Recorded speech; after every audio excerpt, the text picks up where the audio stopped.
Yeah, so on this recording, I'm going to talk about player development. Two words that are extremely important to a baseball player's career. The first time I heard the term player development was probably when I was playing professionally. Somewhere in the minor leagues, they want to stress player development. And when you step back and look,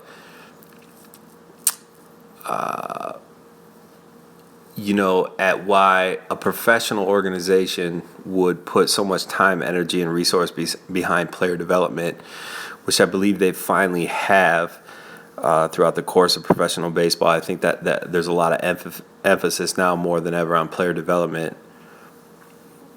The amateur world can learn a lot about how the professional world puts emphasis on player development. And I think that's very important for people to realize, whether your kid or you are a player, 6, 7, 8, 9, 10, 11, 12, 13, 14, 15, 16, 17, 18 years old. Those are the years where it's imperative to develop as a player. And I think even in the professional ranks where they stress it so much, the term player development and what that means should tell you a lot, because they stress it more than anybody. They now have investments that they have to develop and get better physically, mentally, and adjust to what professional baseball brings. But the big problem nowadays is amateur people, players, coaches, trainers, don't necessarily emphasize player development as much as they should, as opposed to accomplishments and achievements, showcasing, result-driven. Everything's turned into a business nowadays. Showcasing amateur athletes is a business now. It's not about showcasing amateur athletes. Club travel ball, elite club summer travel ball is a business now. It's no longer about someone painstakingly putting together a brilliant roster of talent in a region of the country and going and playing in tournaments, regionally, that's drawing national attention from scouts. That's how it was back in the day, I guess. Back in the day being my day, which, I was an amateur, predominantly 95, 96, 94, 95, 96. In those years where, summer ball was basically in the high school ranks, your coach picking the best players out of 5, 10, 15 high schools regionally in your area, and then rolling down, down south. I grew up in the Chicagoland area, but we used to go to tournaments in Memphis every 4th of July, Cincinnati, and, as we traveled further south, we kind of started to draw attention from colleges all over the country, and which brought professional scouts and all that stuff. So nowadays everything has a price tag, whereas before people would just do it, I guess, to kind of just play the game, and just like in anything else. And I'm not crying about it. I'm not making a big deal about it, because people got to make their money, I suppose. But it's turned into a really big business. So, nowadays you have these amateur athletes, whether they're 12 or, 17 or 18, that feel a sense of entitlement because they've been pursued by the big business. to come and showcase or be a part of their tournament, or, have a headliner player, regionally, nationally, and, and then there's this false sense of what you're even in the game for. Ultimately, are you in the game for, some cool gear, and or are you in the game to rise to the top and develop your skills and have a sense of humility about you that's going to allow you to greatly improve your game, your skill set. And, if you don't really see that type of player anymore on a bigger scale that at all costs wants to get better. And you see it. I guess it's not the majority anymore that's fighting just to get seen based on their productivity, but it's the majority now that wants to, go to a showcase and run a 6'5", 6'6", 60-yard dash and throw 96 mile an hour, off the mound, or, some extraordinary bat speed, or, which I understand the numbers are so important, because ultimately I guess it's math, right? How fast we run, and how fast we swing a bat, and how fast the ball comes out of our hand, and how fast a ball projects off of our bat as a hitter. So to have those measurables is very important.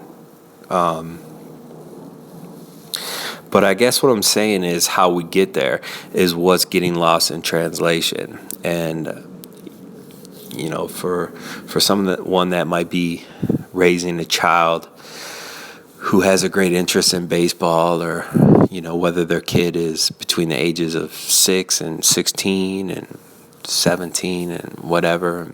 But generally it starts at a very young age, where what I've heard from parents that always gives me a little bit of a thrill is, when they say their kid can't put their baseball bat down, or always has a baseball in their hand, or always wants to play catch or go outside and hit. And, when you have that characteristic in a child, it's invaluable, and it probably at the end of the day is the most valuable ingredient in becoming a high-level baseball player and beyond. I always joke with parents that if they interviewed every Major League Baseball player's parents, there would be a common theme. The theme being that, all he ever wanted to do was play baseball, and he always was outside playing baseball, and he always was swinging a bat and had his glove with him or a ball, and so I'm pretty confident that when you try to figure out the equation, and the example I just gave you with talking to parents of Major League Baseball players, that the highest level, the best baseball players on planet Earth, their parents are going to give you the same story over and over, if not 90, 95, 98, 99% of the time. So and that's something really that the question's still out there. I mean, you can't really teach that, I suppose, if your 6-year-old always has to have a bat or ball in his hand. I mean, that's kind of unteachable. But if they have that, I always say fuel the fire, which means give them everything they need to succeed, and give them the resources they need. And in most cases, the parents won't be able to provide those resources, which is our expertise, professional training, intense individual one-on-one training, resources to play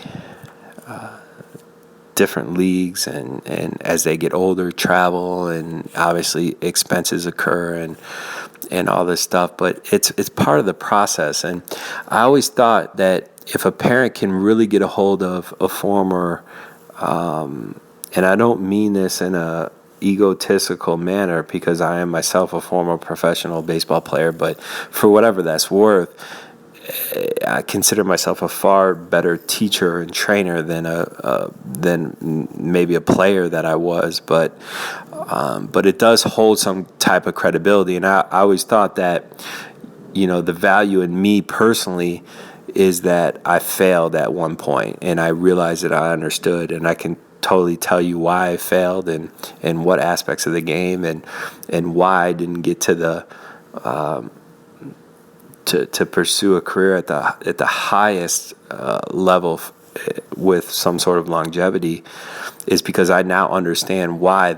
And I was somebody who had the talent, the physicality to possibly achieve those goals, but nevertheless did not. So over the years, I've been able to put together why I personally haven't, and in that, I think I have a really good perspective of what young baseball players need in the form of player development and continued learning and so forth. Which a lot. There's a lot that entails. So, the development of a player starts with their ability to want and experience, more, because that's usually what it is, more, they want more practice. They want to be outside more. They want to be with the bat and ball more. They're playing more. And, to cultivate that, like I said, you have to find a figure in your area, which, to be honest, it's so prevalent now that, I could probably literally, if you reach out to me, I could literally tell you somebody in every corner of the country, that could help your child substantially on the basis of individual instruction or lesson-based type of training. I would want my child to be training with a former pro or a former player that not only has taught for a long period of time, but someone who played at a high level as well, because I believe, and this is an interesting point of view, because there's something to be said about somebody that played at a high level, but it's not guaranteed. I mean, I joke, and I'm not going to name names, but I've encountered Hall of Fame baseball players. I mean, literally the best of all time in their respective field, and they were terrible coaches, horrendous. They couldn't articulate what they wanted to say. They couldn't facilitate their lesson. They wanted to bring it back to themselves and how they conducted themselves and why it was so easy for themselves to achieve accomplishments in the game. And it just didn't relate. It didn't resonate.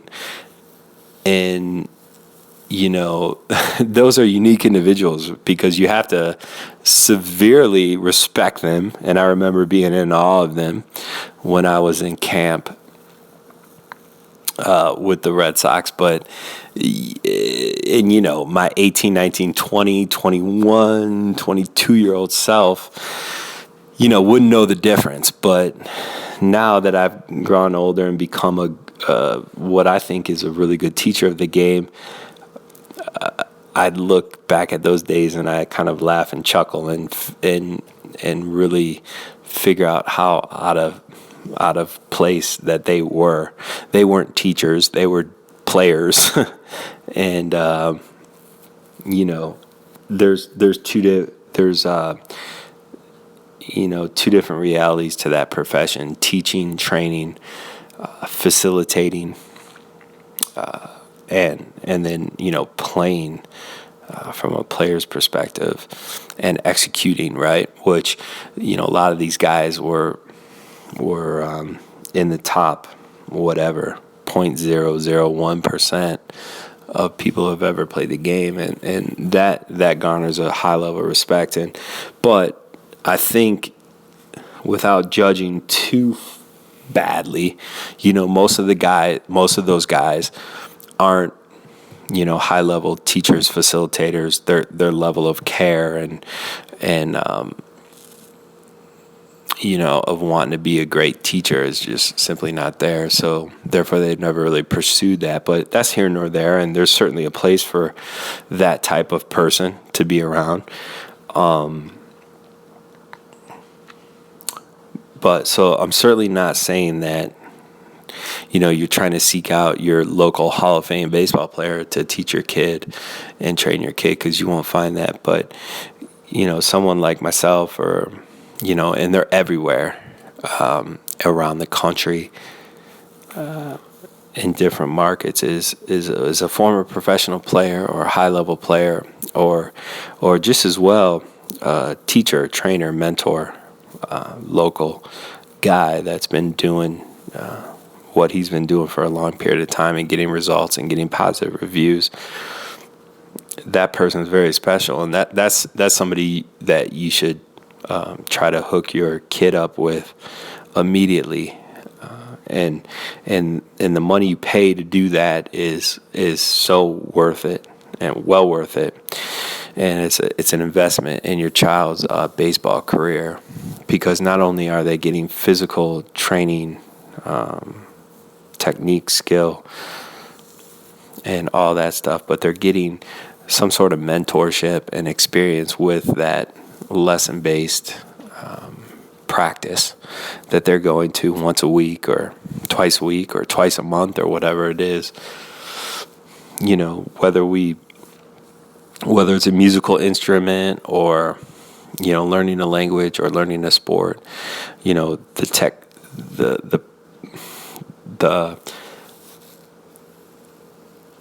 the technique and high skill level of a sport like baseball, and then you add in the mental aspect of the game, which we've heard, and we know to be so important, and how we deal with failure. And because failure is such a big part of the game, it's so important to hook up your prospective baseball player. And when I say this, and going on, on my whole spiel today, whether you're 8 or 18 or 28 years old, you might be in a situation where you're contemplating where your career's at and what you need to do to get better, and who you need to resource with and get together with, and how you need to learn.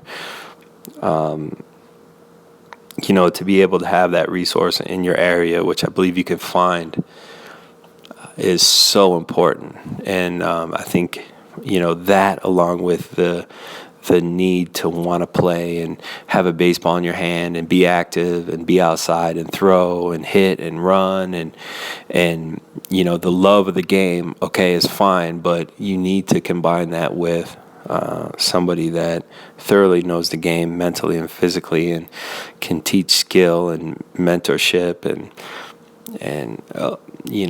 the intangibles of the game too, and can pull you aside and talk to you about the failures and the struggles of the game, and how you can mature and learn, apply, adjust. Terms like that are so important. I always say learn and apply, learn and apply. You apply what you learn. And then when you don't get what you want, that's called experience, and you make adjustments. And I think that's very important. And you want your, teacher, trainer, mentor to be along those lines as far as their beliefs and teachings. So going back to like player development and what that means to me, it's funny because, I'm 36, going on 37. I was drafted in 1997, and so I played my amateur years in the mid 90s, and then my professional years from 97 to 2002. And the the term player development to me is so important. And again, I've said it before, whether you're 6, 7, 8, or 16, 17, 18, or 24, 25, 26, if you're not developing as a player, your time is running out and your retirement is coming sooner than anything else. And I think, that's another, what you see nowadays is the sense of accomplishment or achievement from young amateur or young professional players, where they start to fail in the player development aspect or department. Because you got to understand, it takes a great deal of humility to keep achieving and getting better and learning. Because learning is the key word in there. It takes a great deal of humility to learn. Even if you look at it in your everyday life, when's the last time you asked for help, or you said, "Hey, I don't understand this. Can you teach me this?" Or, could you imagine yourself on a daily or weekly or monthly basis, seeking questions or asking for help, or learning how to do something that you're not efficient at. And, when we get into the athletic world or the jock world or the baseball world, once you get drafted, and you're pro now, you have this sense that you figured it out, or you achieved something, or you accomplished something. And that's really not the case. You really haven't. You certainly haven't played, say in the major leagues yet. You're deemed a professional, which means there's this pressure on you that you have figured it out, or you've accomplished something, or you achieved something, and you simply really haven't. For example, I remember when I got drafted in 1997, I had this sense of accomplishment, and I remember kind of like breaking down a little bit, like tears of joy, like, wow, I did it. And you wanted, some sort of celebration, and which I guess in a sense is good, but I guess that stuck with me probably for a little longer than it should have, that, I belonged, or I deserve this, and I had this coming to me, and that's really not the case. The better attitude would be, what do I got to do next? Let me evaluate my competition. Let me evaluate the level I'm at and where I want to go, and how do I get there, and how do I surround myself with the best tools or resources that I need to get there. And I think that would have been the much better attitude. But for someone who's young, and this message is for anybody at any age, much younger age than 18 that I was, but you need to have the attitude of, this is just the beginning. I've got a lot to learn. Who do I need to learn from? The respect in that you have to show those people, the discipline you have to show those people, the humility you have to show those people.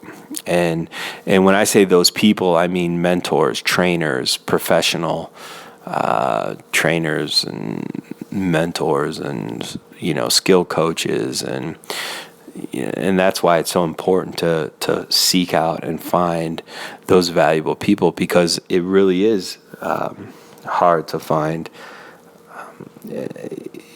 someone that can possibly do it all, physically, mentally, skill set, mentorship, and really give you the rundown. I mean, that's somebody that's really been through it and failed probably miserably, achieved a certain amount of success, but probably failed more than they succeeded, and has the humility to pass along those lessons and be valuable and instrumental in somebody's life to get them better, and to have them understand the process, which I'm speaking of now. But player development really never ends for the greats. The greats. It really never ends. And it is it's an attitude, it's a characteristic, it's a personality, it's something that scouts are looking for. It's something that it's an intangible, the need, the want to get better, the humility. I keep on saying humility. It's so important because, at a young age, I've seen it in other players. I saw it myself. I felt it myself. You sometimes you have this, not necessarily arrogance, but, the sense that you have it figured out and that you don't need the words of wisdom, or you don't need to indulge in a certain type of training, or you don't want to reckon with what your weaknesses are. I always say that the best way to define or meet or start to work with the trainer you need to be working with is the one that's tearing you apart, the one that's telling you you're terrible at this. I can't. You're not even good at this. You're a first round pick or you're a major leaguer, and your weaknesses are so glaring, and these are your weaknesses, and that's the guy you want to work with, and that's the guy you want in your corner because he's in your best interest. The person patting you on the back and telling you how great you are, and not pushing you and not giving you daily, weekly, monthly reminders of where you need to be and where you want to go, and the path. The path never ends. The developmental process never ends. That person is the person you want to be with. I've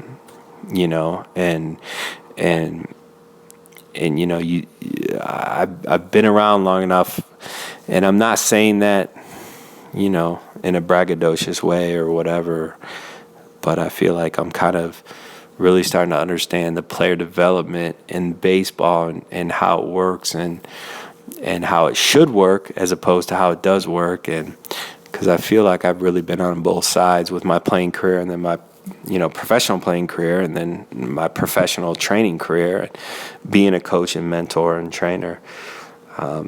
So player development is definitely, the biggest part of the game on an individual player basis, which I've always thought is, at least in my business, the most important thing. I joke and sometimes catch heat for saying that baseball is an individual sport. As far as what you want to accomplish and where you want to go in the game, it's individual, and in the aspect of pitcher versus hitter and vice versa, it's very individual. It's a very machismo. It's a very one-on-one. It's a very mental, egotistical, primal type of situation where there's no one to help you when you're on the mound or when you're in the batter's box or when you're at your position in the field. No one ever assists you or helps you in what you're trying to accomplish. So you really have to train and focus and get guidance, understanding, teaching, learning, making adjustments, and that want to excel and achieve and never stop learning. I think that's something you can do in baseball because it is so difficult and it's unmasterable. You can't master it. So if your focus isn't always on player development and getting better, then you've got the wrong idea.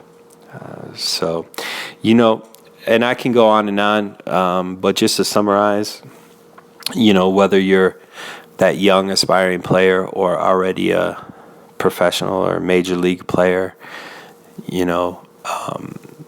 understanding that, it's the pursuit, it's the process that's what's important. It's the most important part in your career, whether you're a young major leaguer or a young minor leaguer or an older amateur or a young amateur. The importance in your baseball career is on the process, the development, learning, understanding the game mentally and physically, working with masters in the field, and going out of the way to seek that, and really develop as a baseball player, and not being satisfied with where you are, but seeking and yearning to get to the higher level, whatever that is. And everybody, it's proven in the history of the game, from the feats humans have actually done, that you can always do better. You can always do better. And there's always a different level. And those who are in search of that and go out of their way for that will be the ones that, reap the rewards and benefits. And it's not necessarily God-given, as they say, or, natural or born with it. There's a very small group of people that fit into that category, and then a much larger group that, it's on perseverance, learning, understanding, execution, ability to make adjustments and learn and adapt, and then it becomes more about that sixth sense, or that intangible, again, something that scouts are always looking for, this quirky little ability, hand-eye coordination, or quick twitch, or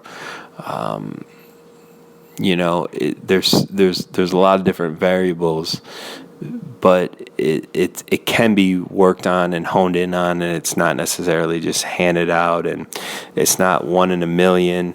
It's more how you pursue it and seek it out. That instruction, understanding, mentorship, training, physical, mental, and putting yourself in the right positions to succeed on an individual basis. And I think there's a lot to be said about that. So that's my spiel on player development. I feel very strongly about it. I think it's important. I think it should be the focus of a 6-year-old and a 26-year-old and a 16-year-old. Regardless of the level, I think you're always developing as a player. And if you're not, like I said, your career is quickly coming to an end.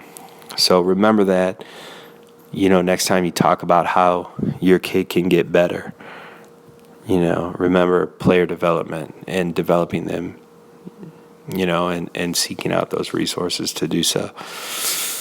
All right, that's all I got.